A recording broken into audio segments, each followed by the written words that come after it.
Hello, Falcons fans, and welcome back to the CUWFalcons.com Coaching Show. I'm Nathan Kerner. With me is women's soccer head coach Ryan Middendorf. Ryan, welcome. Hello. Now, the non-conference schedule has gotten underway. You managed to play 4 games against some very tough opponents, including 2 NCAA Division III tournament teams. Mm-hmm. What have you been able to observe so far in your team and over the course of these first 4 games? I like where we're going.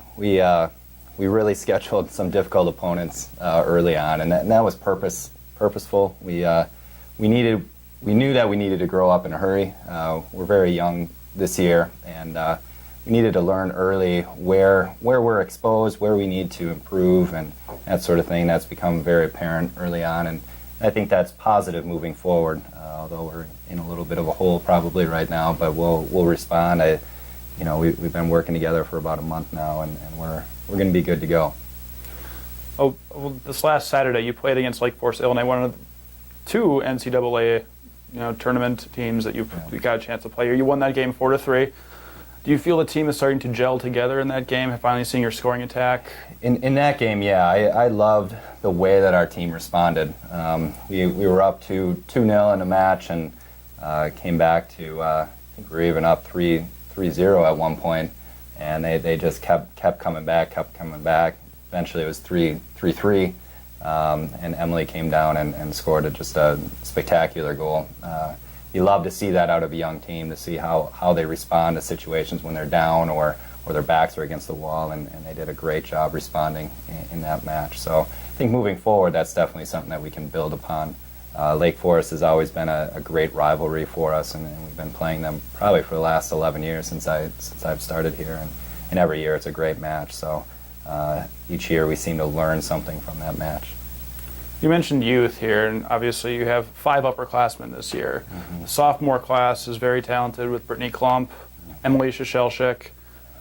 And yet your team, despite the youth, has managed to be ranked 2nd in the preseason coaches poll. What do you think it says about your team that even as young as they are, there's still such high expectations from them? I think we're respected throughout the league. I thought we had a great year last year and really competed with every team in our conference. And I think that the conference teams and coaches recognize that despite being young, we have a lot of potential with this group, and hopefully we will compete throughout the conference season coming up.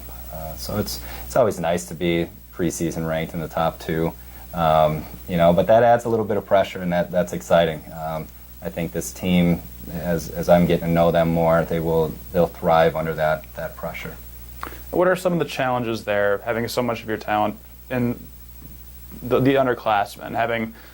There are obviously some advantages to it, but what are some of the challenges with most of the talent focused in the first 2 rounds?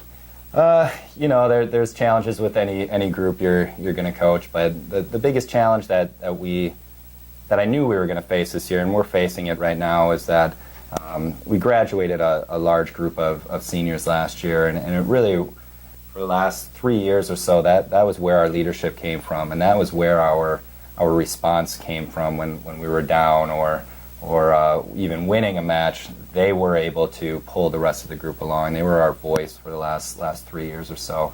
So this year, early on, we're figuring out who those voices are going to be now and where it's coming from. I think we've taken some steps this last week in figuring out who those people are going to be and who we can really lean on when times get tough. I think that's the biggest challenge with a young group. They're very, very talented, but they're learning where their voice is, and they're still learning their roles in that regard. Staying on the youth track here, goalkeep, you have 2 freshmen this year, in Ariana Worthington and Alyssa Schmidt. Yep.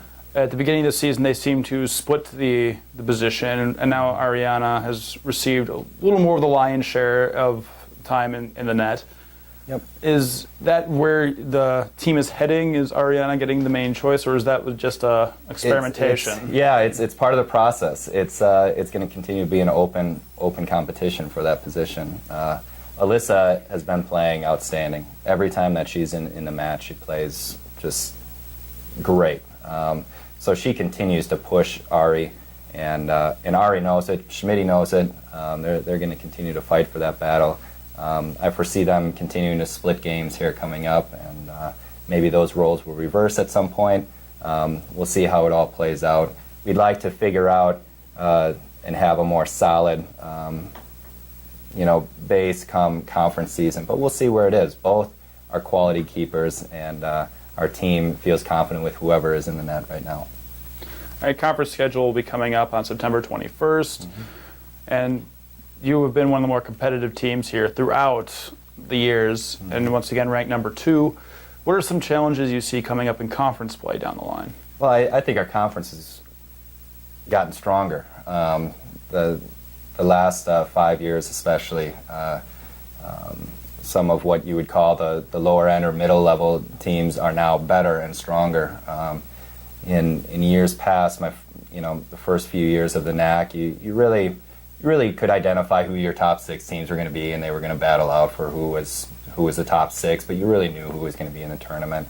But now it's an open battle. There's really about 10 teams that I think are fighting for those top 6 spots to get into our tournament, and there's not many cupcakes, if you will, in our conference. It's every game is going to be a competitive match, and that's one of the reasons why we scheduled such a difficult non-conference schedule, open up our season to get us prepared for those tough conference matches.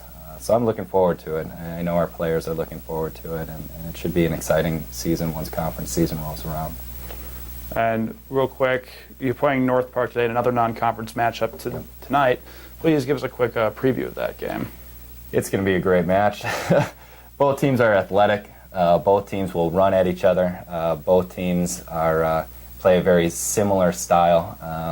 I've had a chance to watch a little bit of them and be able to talk to a few other coaches about them, and it's just going to be up and down battle. There's going to be most likely there's going to be some goals scored. I think it's going to be the team that's able to defend well is going to be the team that's going to win today.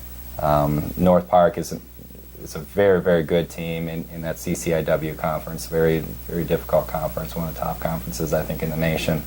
And they've proven that they've gotten better this year as well. So I'm looking forward to it. It should be exciting, probably a little bit stressful. I'll probably get some gray hairs after the game today, but we'll compete. And I know in our last yesterday in training, we're ready to go. I was really impressed with the players yesterday and the way that they responded from the weekend, and they're excited for it. They're ready to get out there and prove that they can beat some of the top teams in the region. CUW takes on North Park at 4 p.m. today at Fitting Field. Stay tuned every Wednesday for the CUWFalcons.com Coaches Show.